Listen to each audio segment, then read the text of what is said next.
my agenda is to help people, empower them with this knowledge and these tools. And as we do so, we can start to realize where their deficits may exist. And we can use our financial and material resources in service of our needs rather than the other way around. Does that make sense?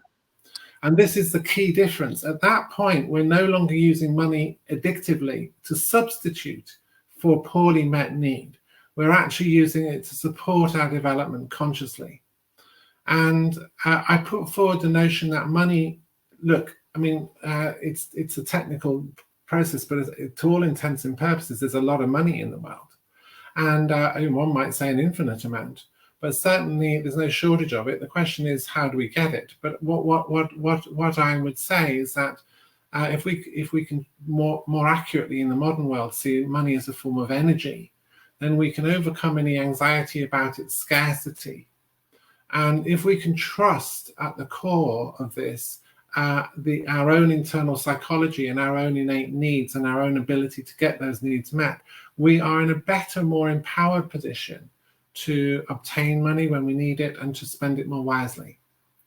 And that's really what my agenda is.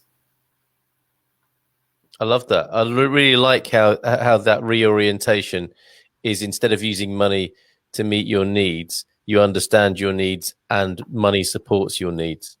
That's incredible. That will be a massive breakthrough for anybody, right? If they did that. It's a massive breakthrough. It's a massive transition, and it's very exciting. And if we can enable people to make that internal shift, can you imagine? We're no longer following this kind of God, and we're breaking it, and we're taking individual empowerment. Now, I mean, there are many systems of thought that try to help people, encourage them to do that. But all I would say is that by understanding our needs, we have a very, very clear and simple to understand, and it's rock solid. Now, it's not the end of the process. We can go on to develop all sorts of internal skills that we have to develop, internal mind management skills of achieving calm and acceptance and self-love and self-respect. And that's a lifetime's work for all of us. But at least we've got the path and we know where we're going. Brilliant. Okay, so perhaps we should leave it there. Yeah.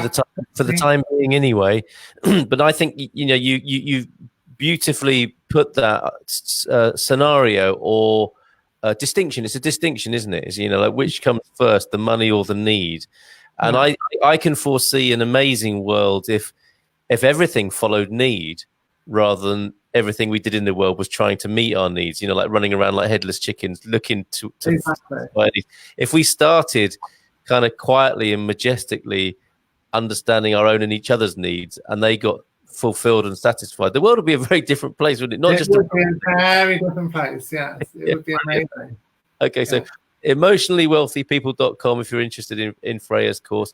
And I'm hoping Freya will join us again on the Place for Conversations to give us a bit of a top up and reminder about this really important distinction. And like you said, it's subtle as well, isn't it? It's kind of overlooked because that is a bit boring, like getting your needs met, but it's so profound that it's not boring. I mean, it just seems like it, doesn't it? It does, and you have to bear in mind, and I'm not a conspiracy theorist, but you have to bear in mind, it is a very empowering principle, and I guess one of the reasons why I realize some people might say it's been made to sound boring is because it's so empowering. It puts people off, but actually, no, it's a very liberating thing to do. Fantastic. All right, let's leave it there for today, and thank you very much for joining us and sharing that with us, and we'll see you again soon. Thank you. Bye-bye.